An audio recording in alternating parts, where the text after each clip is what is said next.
New YouTube man always George Page, aka the Emperor of Female Body Talk, coming to you live on YouTube. Well, I missed this one. Sometimes, like I said, I'm busy making content, and I just missed this one yesterday, and I should have did a video about it yesterday if I saw it. By doing one today because the fact is, I should always give respect to all these women who's compete in bodybuilding, whose commitment and passion keeps the sport going. Right here, we have another legend and a veteran in the sport, and this is one Miss Betty Pariso. Now, Miss Pariso is from Texas, and I've already talked about Texas has a great history of producing some great bodybuilders. I mean, Nisa Rosowski, Vicky Gates, my dear friend Brittany Brooks. I mean, there's a great, I would say, collection of women who have represented the Lone Star State. Now, Miss Pariso started her career around about the 90s. I think around about 90, about I would say closer to the late 80s, early 90s when she started. And thing was, she was married and with a mother with children and a husband. And you know what? That's the thing. It's there's so few women in the sport who got into it already with a family. And being that she decided to get in the sport, and it's for fitness sport, probably to get herself healthy. But then, like so many others, she started, really getting serious, and then she started competing. Now, by 2000s, she turned pro, and she competed in quite a few shows. Did pretty well for herself, and not only that, she's an eight-time Olympia competitor. She's been competing in the Olympia since I think about 2003, 2004, and she's one of those amazing women. For one point, I remember somebody told me this, that she was going through some issues with her performances and how her presentation, but she turned around by or what they was told, because doing a certain pose, most notably one of the most muscular poses done for women, that's the crab pose, and that really helped her winning shows and placing a lot higher. But she has one of those amazing physiques. This is a big woman. They say they grow them big in Texas. That's kind of true, and she's had a style to her. I mean, I did a video a while back where I called was my battle of beefy women. She was in a group of women who were wrestling, and I call her the Betty Pariso, the Terminator, because I remember this when she was wearing that blue hair and the blue suit, the Terminator glasses.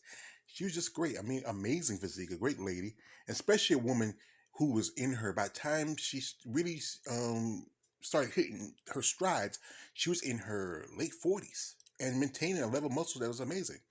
Standing with people like here Yaxino Keen and people like I saw my dear friend Heather Foster, and she did a commercial some time ago.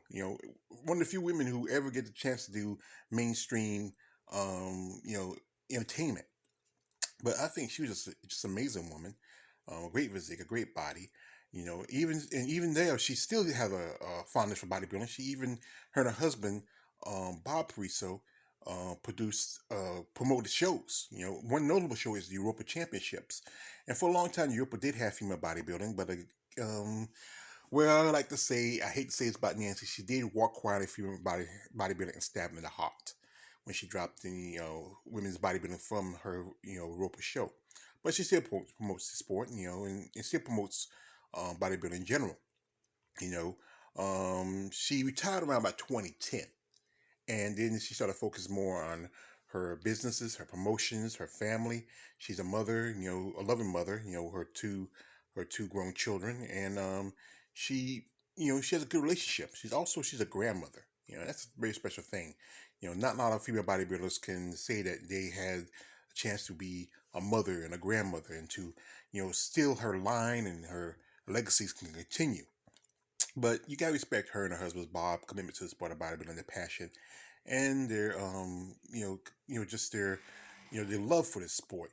And even though this woman is in her 60s, she still looks pretty good. I mean, amazingly. I mean, you wouldn't think she was in 60s. You're probably thinking maybe mm, late 40s, early 50s at the most. But like I said, that's the lifestyle of fitness. You eat well, live well, and do all the right things. You don't look as old as you people might think you should. But I think she's a wonderful lady, even though I'm not fond of what she did to female bodybuilding. But maybe if somebody like Jake Wood or Alina Popa or Linda Murray reach out to her, maybe they can get some female bodybuilding, division back on some of her shows. They did turn around some people. We still have issues with Arnold, man. But but I think Betty being who she was and how she changed the sport, and I think she could truly, I would say, I'm hoping she can truly might change your mind about where a female bodybuilder can fit in her shows and her promotions. But I hope she does. I truly do. But anyway, I want to wish her a very happy belated birthday. I hope she enjoyed it with her family, her friends, her grandkids, everybody. And I have a lot of respect for this lady because, like I said, even though I'm not fond of what she did, I'm gonna say that, but I respect her as an athlete, a mother, a wife, a woman, a lady, and a grandmother, and just a woman of the iron sport. Anyway, this is me on always yours page, aka the Emperor. If you're about to miss talk, don't like, subscribe, don't subscribe. I'm out.